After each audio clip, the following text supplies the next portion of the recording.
പ്രിയപ്പെട്ട പ്രേക്ഷകരെ, അപ്പോൾ നമുക്ക് ഈ സദ്യ ഇല്ലാതെ എന്ത് തിരുവോണം അല്ലേ? തിരുവോണത്തിന് വിഭവ സമൃദ്ധമായ സദ്യയാണ് അതിൻ്റെ ഏറ്റവും ഹൈലൈറ്റ് എന്ന് പറയുന്നത്. പാചക വിദഗ്ധനായ നളന്റെ സദ്യ കൂടിയാകുമ്പോൾ തിരുവോണം കെങ്കേമമാവില്ലേ? ഷെഫ് നളനോടൊപ്പം സൈൻ ആന്റണി ചേരുന്നു കൊച്ചിയിൽ നിന്ന്. തിരുവോണനാളിലെ ഏറ്റവും പ്രധാനപ്പെട്ട ഘടകമാണ് സദ്യ എന്ന് പറയുന്നത്. ഏറ്റവും മനോഹരമായ ഒരു സദ്യക്ക് മുന്നിലാണ് നമ്മളിപ്പോൾ ഉള്ളത്. ഷെഫ് നളൻ്റെ സദ്യ, പ്രത്യേകിച്ചും എല്ലാവരും കഴിക്കാൻ ആഗ്രഹിക്കുന്ന ഒരു സദ്യ തന്നെയാണ്. ഷെഫ്, എത്ര കൂട്ടമുണ്ട്? 31, 32 എന്ന് പറയാം. പക്ഷെ നമ്മൾ 30 അനൗൺസ് ചെയ്തിട്ടുള്ളൂ. 30 അനൗൺസ് ചെയ്തിട്ടുണ്ട്. അതെ അതെ, 32 കൂട്ടമുണ്ട്. 32 ഉണ്ട്. അതെ അതെ. എന്തൊക്കെയാണ് സ്പെഷ്യാലിറ്റി എന്ന് പറയുന്നത്? ഇതൊരു കൊല്ലക്കാരൻ്റെ സദ്യയാണ്. ഞാനൊരു ആയുർവേദ കുടുംബത്തിലെയാണ്. അപ്പം ഞങ്ങളുടെ വൈദ്യര് കുടുംബത്തിൽ ഞങ്ങൾ ഒരുക്കിയിരുന്ന ഒരു സദ്യ പ്രമാണമുണ്ട്. അതനുസരിച്ചാണ് നമ്മൾ ചെയ്തിരിക്കുന്നത്. വിളമ്പുകാർക്കൊക്കെ ഭയങ്കര പ്രത്യേകത ഉണ്ടല്ലോ. ഉണ്ടല്ലേ? എല്ലാം ഒരു നാടൻ, അതെ, ഒരു ഉത്സവ പ്രതീതിയാണ് അല്ലേ? അങ്ങനെ ആയിരിക്കണ്ടേ? അങ്ങനെ ആയിരിക്കണം. നമ്മളെ മാവേലി വരുമ്പോ നമ്മള് വൻ ആഘോഷമായിരിക്കണ്ടേ? അതെ അതെ. മാവേലി ഭക്ഷണം കഴിച്ചോ? ഞാൻ എൻ്റെ പ്രജകളെല്ലാം കഴിച്ചു കഴിഞ്ഞിട്ട് ഞാൻ ഭക്ഷണം കഴിക്കുള്ളൂ, അല്ലാതെ ഞാൻ കഴിക്കില്ല. എനിക്ക് സന്തോഷം വേണ്ടേ?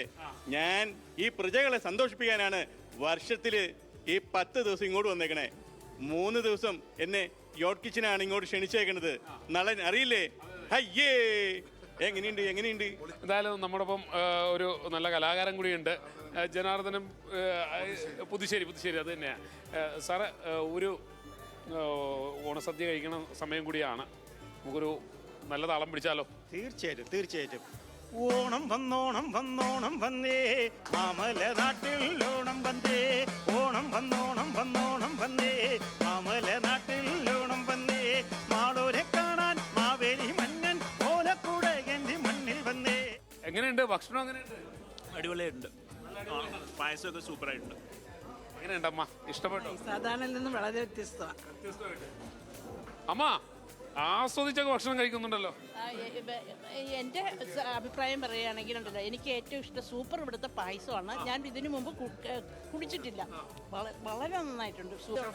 ഷെഫിന്റെ ഒരു പായസം ഉണ്ടല്ലോ, നമ്മുടെ ഒരു സ്പെഷ്യൽ പായസം. അതെ, പത്മനാഭന്റെ പാൽപ്പായസം.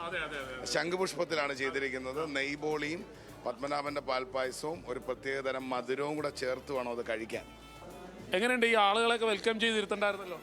അതെ, ഭയങ്കര എക്സൈറ്റഡ് ആയിട്ടുള്ളൊരു മുഹൂർത്തമാണ്. കാര്യം ഇന്ന് തിരുവോണ ദിവസമാണ്. അത് നമ്മുടെ യോട്ട് കിച്ചണിൽ വെച്ചിട്ട് ഇതുപോലെ ഷെഫ് നളൻ്റെ ഒരു പാചകം എന്ന് പറയുമ്പം നമ്മൾ നോർമൽ സദ്യ കഴിച്ചിട്ടുണ്ട് ഓണാഘോഷ സമയത്തും കല്യാണ സമയത്തൊക്കെ. പക്ഷേ ഈ ഒരു സദ്യ എന്ന് പറയുമ്പോഴേക്കും അത് ഭയങ്കര ഡിഫറെൻ്റ് ആയിട്ടുള്ള ഒരു എക്സ്പീരിയൻസ് ആയിരുന്നു. കാര്യം ഇഞ്ചിക്കറി ആണെങ്കിലും നാരങ്ങച്ചാറാണെങ്കിലും ആ ഒരു സാമ്പാറിൻ്റെ ആ ഒരു കൺസിസ്റ്റൻസി, ശംഖുപുഷ്പം പായസം, ഇതൊക്കെ ശരിക്കും പറഞ്ഞാൽ വളരെ ഡിഫറെൻ്റ് ആയിട്ടുള്ളൊരു ഫീലാണ് പ്രൊവൈഡ് ചെയ്തത്. അപ്പോൾ ഏതൊരു മലയാളിയാണെങ്കിലും ഏതൊരു കേരളീയരാണെങ്കിലും ഇതൊന്നും ട്രൈ ചെയ്തില്ലെങ്കിൽ മിസ്സായി പോകുന്നൊരു കാര്യം തന്നെയാണ്. എന്തായാലും മാവേലി കൂടി ഇത് ട്രൈ ചെയ്യണം. ഈ പറയുന്ന പോലെ തന്നെ പായസവും എല്ലാം കഴിച്ച് നല്ല ഭക്ഷണം ഒക്കെ കഴിച്ച് മാവേലിയും കേരളത്തിന് അടുത്ത വർഷം നമുക്ക് കാണുന്നവരെ ഈ ഒരു സദ്യയുടെ രുചി മനസ്സിലുണ്ടാകട്ടെ, ഒപ്പം തന്നെ വായിലും ഉണ്ടാകട്ടെ.